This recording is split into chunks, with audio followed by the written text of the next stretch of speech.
نماز دکھوں کا علاج۔ نماز دراصل ایسا نظام ہے جو انسان کو اپنی روح سے قریب کر دیتا ہے۔ جب کوئی بندہ اپنی روح کو جان لیتا ہے تو اس کے سامنے یہ بات آ جاتی ہے کہ خود اللہ تعالیٰ اس کی رہنمائی کرتا ہے۔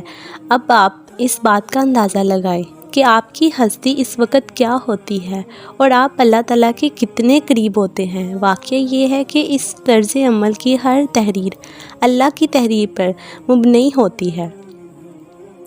اس طرز عمل کی نفسیاتی گہرائی پر غور کریں کہ انسان جب خالص اللہ کا ہو کر کوئی کام کرتا ہے تو اسے کتنی بڑی خوشی حاصل ہوتی ہے۔ وہ خوشی اس کے اندر سما جاتی ہے جو اس کی روح کو کونے کونے کو منور کر دیتی ہے۔ اس خوشی سے اس کی روح اس قدر ہلکی ہو جاتی ہے کہ وہ اپنے جسم کو بھول جاتا ہے۔ اگر ہم اپنے بزرگوں کے حالات زندگی پر نظر ڈالیں تو یہ بات روز روشن کی طرح آیا ہے کہ گویا وہ اس طرح زندگی گزارتے تھے جس طرح ایک عام آدمی زندگی گزارتا ہے۔ لیکن فرق صرف اتنا ہے کہ وہ طرز عمل کی لذت سے آشنا تھے جبکہ ہم اس سے آشنا نہیں۔ کیا حضور اقدس صلی اللہ علیہ وآلہ وسلم کے ہر امتی کے لیے یہ ممکن نہیں جیسا کہ ہمارے بزرگوں کے لیے یہ ممکن ہوا؟ یقیناً تم سب کے لیے ممکن ہے، لیکن ہم غفلت میں ہیں۔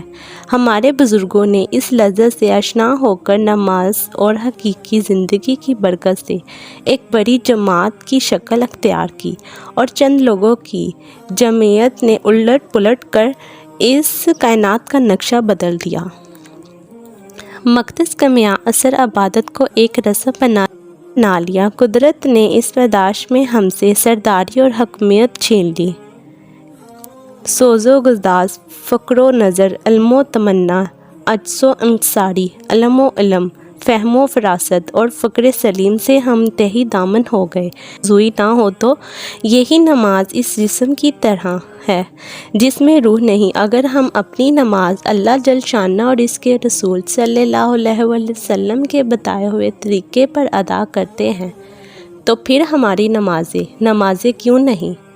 ہم ان برکات و انعامات سے کیوں بے بہر ہیں جن سے ہمارے اسلاف مالا مال تھے؟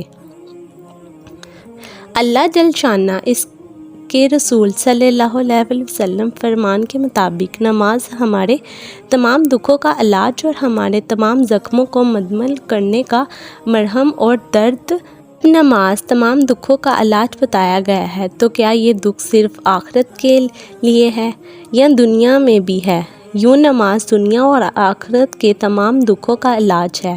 بقول جب مسلمانوں کا کلمہ نماز درست ہوگا، یعنی حقیقت کے عمل کے حقیقی سانچے میں ڈلی ہوئی ہوگی، تو مسلمان غالب اور کافر مغلوب ہوگا۔ اور جب سے ہم نے کلمہ نمازی کی محنت کو چھوڑا تو اس کی حقیقت دلوں سے کفرو ہو گئی۔ جس چیز کی حقیقت نہیں رہتی وہ چیز قطعی بے اثر اور خام ہوتی ہے۔ آج ہماری نمازیں جاندار کیوں نہیں؟ یہی 4 سجدے اردو رکعتیں ہی تو تھی جن سے صحابہ رضی اللہ عنہ، اہل بیت اور اولیاء کرام نے کائنات کے نظام کو پلٹ دیا تھا۔ لیکن وہ نمازیں حقیقت سے دلبریز اور ہماری نمازیں بے حقیقت اور بے اثر۔ مثلاً ایک صاحب نے رائفل کی گولی شیر کو ماری کے سنا ہے اس سے شیر مر جاتا ہے، لیکن شیر نے کیا مرنا تھا، اسے بڑی مشکل سے اپنی جان بچانی پڑی۔ اب لوگوں کو کہتا پھرتا ہے کہ یہ بات قطعی جھوٹی ہے کہ گولی سے شیر مرتا ہے۔ ایک صاحب عقل نے اس مرد نادان کو سمجھایا کہ گولی کا اثر ہے، لیکن اگر اس کو رائفل میں ڈال کر استعمال کیا جائے، غیر رائفل کے گولی کی کوئی حیثیت نہیں۔ بالکل اسی طرح آج ہماری نمازیں، یعنی گولی تو ہے لیکن ایمان، تقوی اور خشوع کی رائفل نہیں ہے، اسی لیے یہ نمازیں بے اثر ہیں۔ تو بے اثر نمازیں جہاں دنیا کے کام نہیں بناتی، سوچنے کی بات ہے وہ اتنی بڑی جنت میں لمبائی کائنات زیادہ ہے کیسے دلوائے گی؟ مسلمان اور کافر کے درمیان فرق، اور سب سے بڑا فرق صرف نماز کا ہے۔ جب مسلمان نماز پڑھتا ہے تو جہاں اس کی آخرت بنتی ہے وہاں دنیا بھی بنتی ہے۔ تو آئے تحقیق کی نظر سے نماز کو دیکھیں، اس سے دنیا کے کتنے انعامات حاصل ہوتے ہیں۔